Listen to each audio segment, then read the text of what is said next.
We're going to go live here, and let me get Bobby on here. Let's see what how we want to handle this. Because we do have a split slate, and whatever he wants to do, I'm ready to go over all of it, or whatever he wants. Let me just invite him, and then we'll launch this, and then we'll be in business. One sec. Again, I don't know who's around playing this early slate, but I fired a couple, so I figured I may as well kind of go through it.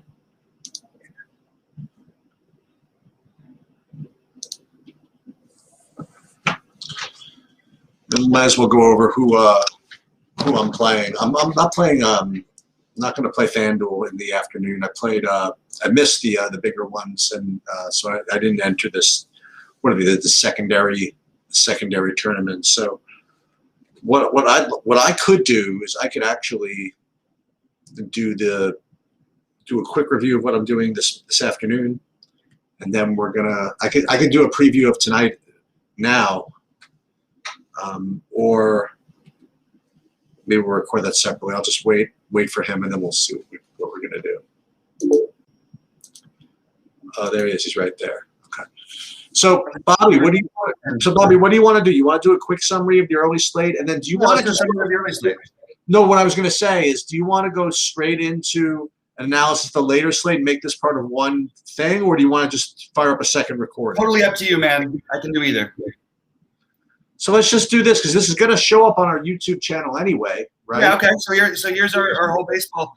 I'm a little bit not as prepared for the afternoon yet because I was working on the morning stuff, but the afternoon starts in 20 minutes, I think. No, I'm a little not as prepared for the evening stuff. Oh, that I am for the afternoon. Well, it's up to you. Whatever you want to do. I mean, I'm here for like an hour and 45 minutes. So whatever you want me to do. Okay, maybe just to keep with the thing, and we'll talk about it a little bit later. But maybe we could do a recording after this if that's okay with you. Sure.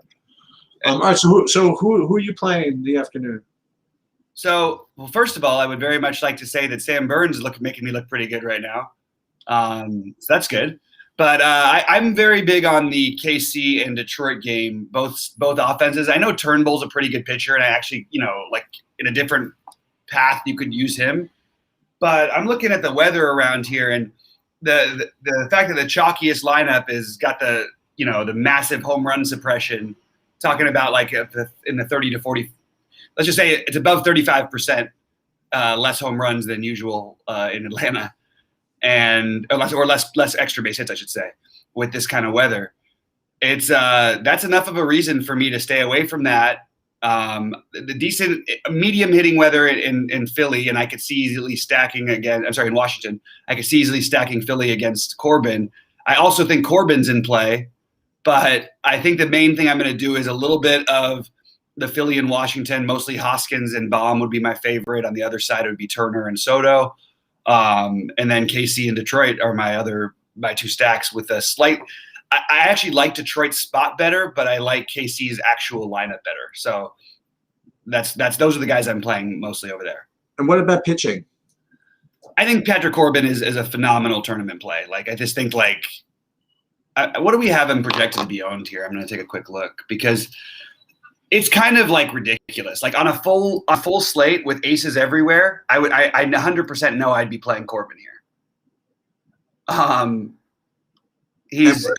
what about it's just crazy. Sorry. And what about Burns and all them? Like, how are you? I'm not playing Burns. I'll just fade the mega chalk and play Flaherty instead. I know it's a risk. Whatever, I'll take it. I think Burns is really good. He's been unbelievable. I think as good as he is, I don't think he's quite as good as he's been. I mean, he's been really, really maybe as good as anybody in baseball. But I personally I'm gonna side a little bit elsewhere and go with the super guys. Go with Flaherty, Morton, and Corbin. So this is what I'm doing. So I'm doing, and this is, we should talk about this a little more. Yeah. Let me tell you what I'm playing, and then who I'm playing relative to what I'm playing. Okay, so I'm playing 20 lineups in the 15 or whatever. And then I'm also playing one lineup in the 300 and three kind of single entry-ish type things. One of them being like a satellite, and two of them being like 3-entry max. And what I'm doing is I'm playing almost zero burns in the $16 ones, right? I would say literally zero of him in the $20, just because those are the tournaments where you need to fade a little bit more.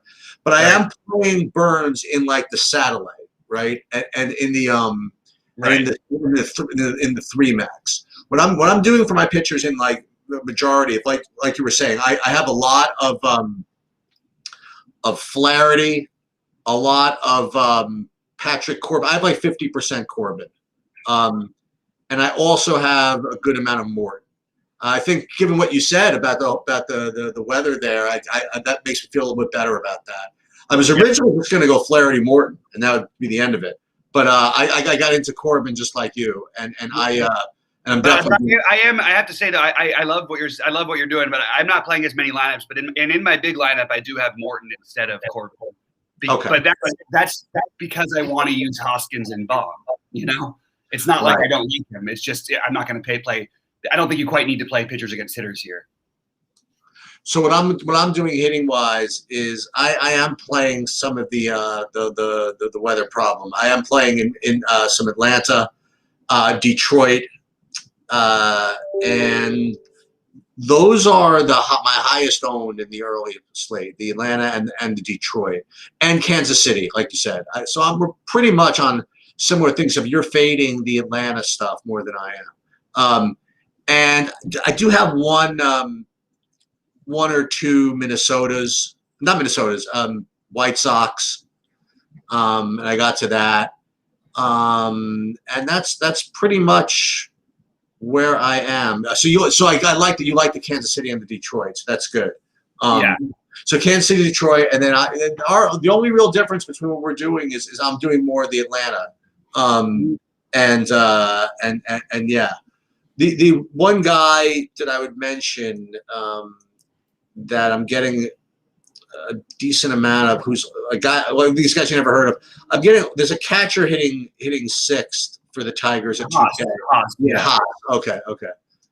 I have no idea if he can hit the ball at all, honestly, but whatever. He's hitting 6th on the greatest hitting team in baseball, so he may as well. Don't undersell them. The greatest team in baseball history. Come on. Yeah, maybe. I mean, come on. Well, now you're being ridiculous. Now I'm treating Buxton and the Twins like they're nothing. I can't believe Luis Arias is leading off, Kepler hitting 7th, so I know what handedness the pitcher is they're pitching, right? I'm like, yeah, exactly. There you go. Yes, but yeah, it's a pretty great little slate, because if I was playing 20 like you are.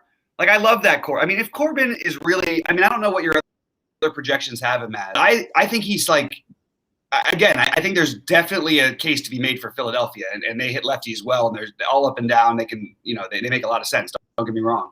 And they're too cheap. Corbin's combustible. I don't think we've seen the real Patrick Corbin entirely yet, and partly, like, these are tough matchups where he's had to pitch to contact a little bit more. You know what I mean? Well, here's the gives a lot of power. The problem is, I think we have seen the real Corbin, meaning that you don't know exactly which Corbin you're going to get on an individual basis. So what we haven't seen from him yet is the huge K numbers like we've seen in the past.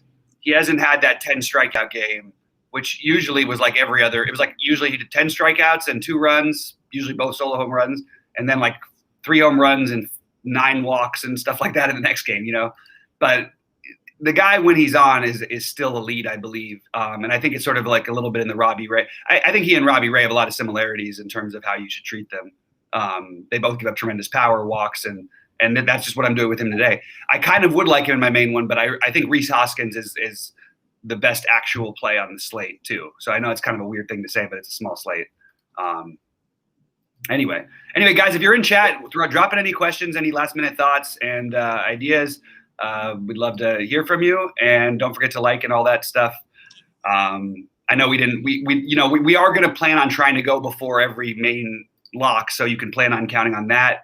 We also, and I'll talk to Sheets about this afterwards. We've got some stuff with the site which we're going to do coming up, and should make it a lot easier, both from a watching a standpoint and from we're going to have more things published, written out, and everything like that. Anyway, Sheets, anything else that we're doing that's especially different here? Do you want to talk about just like an individual positions, maybe? Well, I'm just kind of looking at. I might as well say my big one is and again, it's I don't know why I didn't get to these Philly guys as much as you did. So I guess I'll root for you. But I'm not playing that many of them. That's the problem. Okay. It's really Baum, Hoskins, McCutcheon stand out. But the problem is, like I said, Corbin is just as good of a play as these guys are in a lot of ways. Sorry, go ahead. Yeah, so I'm just I guess this is in my bigger one. I'm just playing kind of the chalk with the exception of the pitching. That's the only thing is that I'm not playing Burns. Right. So I'm playing the other guys, two of the other guys that we talked about, and Atlanta and Detroit. You know what I mean? That's kind of what I'm doing.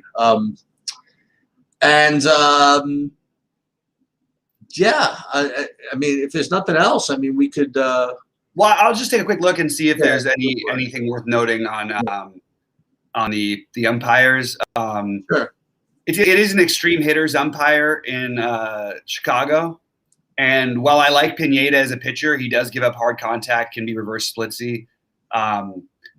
So just wanted to throw that out there. No other extremes except for in Detroit. Except for in KC, both it's an extreme hitters umpire. I'm sorry, in Detroit, yeah, same thing. And a slight hitters umpire in Washington. So all of these things combined, when you have stacks that are similar, but I don't love playing stacks without a ton of power, especially like on these small slates, because you really, you're counting on them to run it up in a big slate. But in this slate, you can piece together some things. But I just like that game environment. Also, it's the only game that has really positive hitting weather today, too, and the extreme umpire and everything factored in, and pitchers that can get lit up with bad bullpens. Everything just sort of meshes into making sense. But I would be stacking the White Sox if I was making another big one, probably. If I was taking a stack outside that game and outside of Philly, the White Sox would be just from behind them. But Abreu especially is the number. He's my second favorite first baseman. I love Perez and Haas as catchers. I love Merrifield at my second baseman. I don't think I have even another one. Candelario and Baum at third. Goodrum and Turner at short. Soler, Benintendi, Grossman, Soto, and Teoscar Hernandez. I ended up with a little Teoscar Hernandez and in the outfield. Skipping Atlanta feels weird. The winner of this golf tournament is going to be like 25 under. I know it's unfortunate because you get excited. I wake up and I look at it. I'm like, oh, look at me, I'm rolling. But everybody's rolling. Yeah, I mean, I haven't been watching any of it, but every ball that lands on the green just freaking stops. They're like really teeing off on it. Like there's nothing in the fairways to stop people from just going for it too. It's gonna be. I don't know what day to golf. I'm probably early to predict this. I'm thinking maybe like 5 under. For like a cut or something. Oh my goodness, yeah, that's pretty significant. I think I don't know. That's tough. That's tough. But the people are just darting. So we'll see what happens. Yeah, I'm looking and I have only one. I have 2 bogeys between all of my players. Right. Something weird's going on. But hey, you know what? I'll take the Sam Burns at 6% ownership, and right now, yes, you will. That is correct. At 3 under or better in the big one. Feels good.